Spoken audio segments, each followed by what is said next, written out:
साथियों नमस्कार।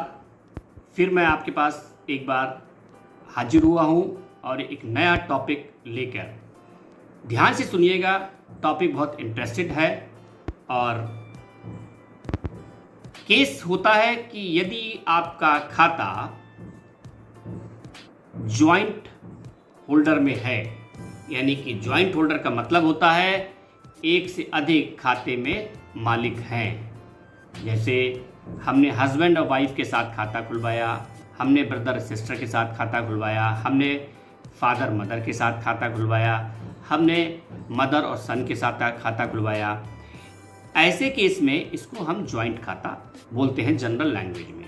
लेकिन इसके अंदर दो तीन तरीके के खाते और भी होते हैं, मतलब स्टेप्स होते हैं। जैसे दो या दो से अधिक अकाउंट ऑपरेट करते हैं, उन्हें हम जॉइंट खाता कहते हैं। टाइप्स में यानी कितने टाइप के होते हैं, इसमें तीन तरीके की चीज़ें आ सकती हैं। एक होगा आइदर और सर्वाइवर, जॉइंटली बाय ऑल और फॉर्मर और सर्वाइवर। अब तीनों की परिभाषाएं अलग अलग हैं और इनके लीगल भी अलग अलग हैं, सबके मतलब अलग अलग हैं। इसलिए खाता खुलवाने से पहले खाते के फॉर्म पर सही टिक लगाएं और अपनी जो जिज्ञासा है, जो बात है, अगर आपको नहीं समझ में आ रहा है तो खाता खोलने वाले अधिकारी, बैंक में बैंक मैनेजर या अधिकारी से खुलकर बात करें कि आप क्या चाहते हैं, आपके मन में क्या है, क्या सवाल है। तो जब तक आपको संतुष्टि ना मिले तब तक आप उनसे बात करें। तो अभी हम बात करते हैं कि अगर ज्वाइंट अकाउंट में से एक होल्डर की डेथ हो जाती है तो पैसा किसे मिलेगा? क्या अकाउंट बंद हो जाएगा? Question mark. तो चलिए चलते हैं आगे। एक व्यक्ति के खाता खुला है जॉइंट, और सिचुएशन अलग अलग हो सकती है। एक सिचुएशन में यह हो सकता है कि फर्स्ट होल्डर की डेथ हो जाती है और सेकंड बंदा जिंदा है, तो क्या खाता बंद हो जाएगा? जी हां, खाता बंद नहीं होगा, खाता बंद नहीं होगा। लेकिन अगर व्यक्ति का पहला जो खाते में जो नाम है, पहला नाम, मान लो थोड़ी देर के लिए एग्जांपल के तौर पर हस्बैंड एंड वाइफ, तो हस्बैंड की अगर डेथ हो जाती है तो क्या वाइफ खाता से पैसा निकाल सकती है? बिल्कुल निकाल सकती है, क्योंकि वो आइदर और सर्वाइवर मोड में है।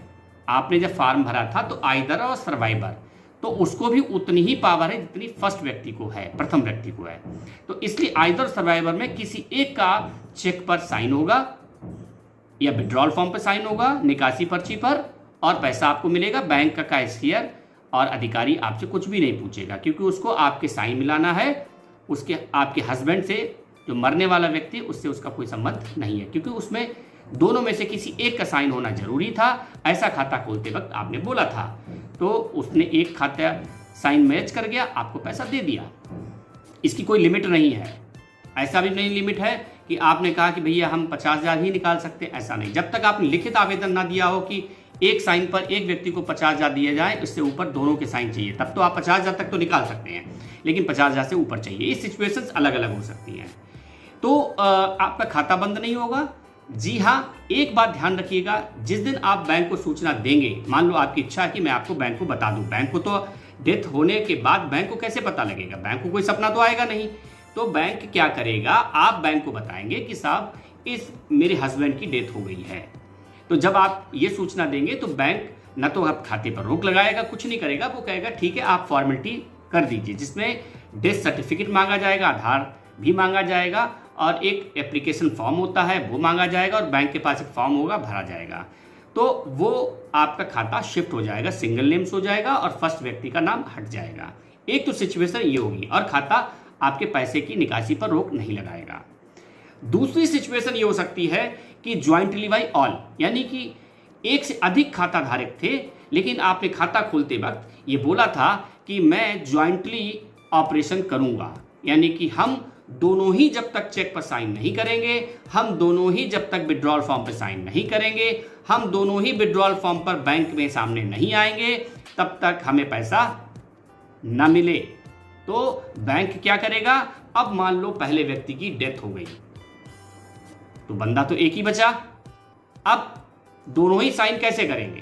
तो ऐसे केस में आप अगर जाते भी हैं बैंक और बैंक को विड्रॉल फॉर्म या चेक लेके साइन सिंगल अपने ही साइन करके तो ले जाओगे। अब फर्स्ट बंदा तो खत्म हो गया है, तो अब आपके पास एक ही तो बचे, आप ही बचे। तो आप जब साइन करोगे तो कंप्यूटर कहेगा कि नहीं जी हमें तो दोनों के साइन चाहिए।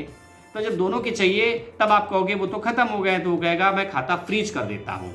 अब आपका खाता ऑपरेट नहीं हो पाएगा, या आप जब तक दोनों साइन हमें नहीं देंगे तब तक हम नहीं कर पाएंगे। तो दोनों साइन तो पॉसिबल ही नहीं है, क्योंकि व्यक्ति तो भगवान के पास चला गया है।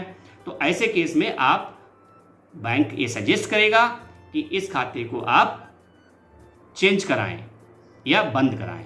तो ऐसे केस में भी डेथ सर्टिफिकेट, केवाईसी डॉक्यूमेंट और एप्लीकेशन बैंक को सबमिट करनी पड़ेगी।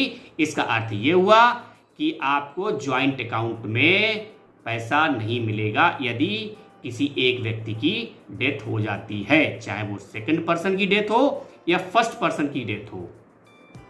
ये तो गया दूसरा ऑप्शन।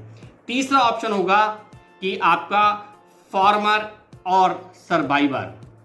फॉर्मर का मतलब होता है, जब हम शब्द या वर्ड यूज करते हैं अंग्रेजी का फॉर्मर और सर्वाइवर, तब आप कहेंगे आइदर और सर्वाइवर का तो मतलब आपने बता दिया, बट फॉर्मर एंड सर्वाइवर का क्या मतलब है।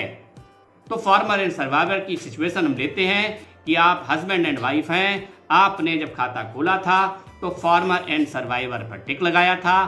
फॉर्मर एंड सर्वाइवर का मतलब होता है कि फॉर्मर मतलब पहला व्यक्ति, खाता खोलने में पहला नाम किसका है, और सर्वाइवर मतलब सेकंड नाम किसका है।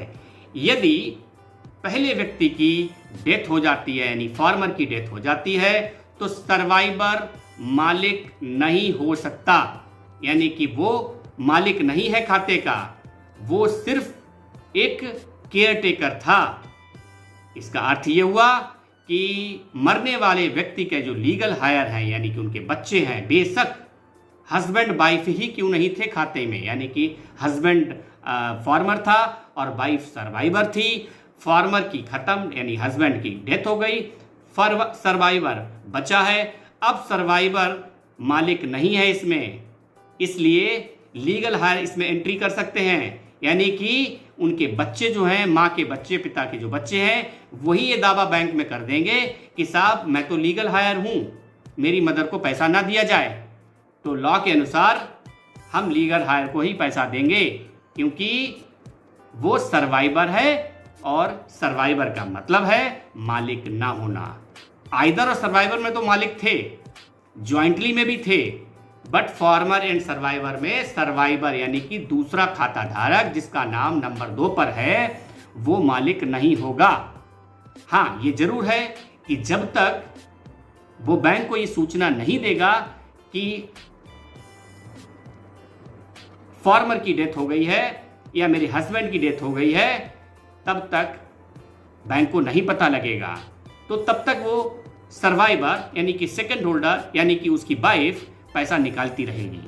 लेकिन जैसे उसने सूचना दी तो बैंक आपसे फिर कहेगा, पेपर वही होंगे, डेथ के death certificate, KYC document, application and bank का प्रिस्क्राइब्ड फॉर्म जो आप भर के देंगे। उसमें बैंक के पास आरबीआई रूलिंग में जो भी चॉइस होंगी वो बैंक आपको देगा। या तो वो ये कहेगा कि आप ये खाता बंद कर दीजिए, दूसरा वो ये कहेगा कि आप अपना टाइटल चेंज करा लीजिए, यानी कि प्रथम स्थान आप ले लीजिए, और तीसरा यदि डिस्प्यूट आ गया बच्चों का, लीगल हायर का, तो फिर वो सेटलमेंट कर दिया जाएगा। जैसा कि हमने नॉमिनी में भी बताया था कि वो लीगल सेटलमेंट हो जाता है, उसके लिए प्रक्रिया अलग होती है। बच्चों को भी खाता खुलवाना पड़ेगा, सारे डॉक्यूमेंट लगेंगे, आधार कार्ड, पैन कार्ड लगेगा, फोटोग्राफ लगेगा, खाता खुलेगा बच्चों का भी, और वो सारा पैसा लीगल हायर यानी कि बच्चों को या लीगल हायर जो भी उनके होंगे उनको ये पैसा दे दिया जाएगा। तो साथियों, ये था कि आपका अगर ज्वाइंट होल्डर की डेथ हो जाती है तो क्या होता है। ये होता है इसलिए आप सजग रहें, खाता खुलवाते वक्त अपनी भावनाएं बैंक के अधिकारी को बताएं, आप क्या चाहते हो, आपको जो भाषा आती हो उसी भाषा में आपको बताएं, वो आपको सहयोग करेंगे, सही राय देंगे। और यदि आपको सही राय नहीं मिलती है तो जहां जो आपके राय देने वाला अच्छा जानकार हो बैंकिंग का, उससे राय लीजिए।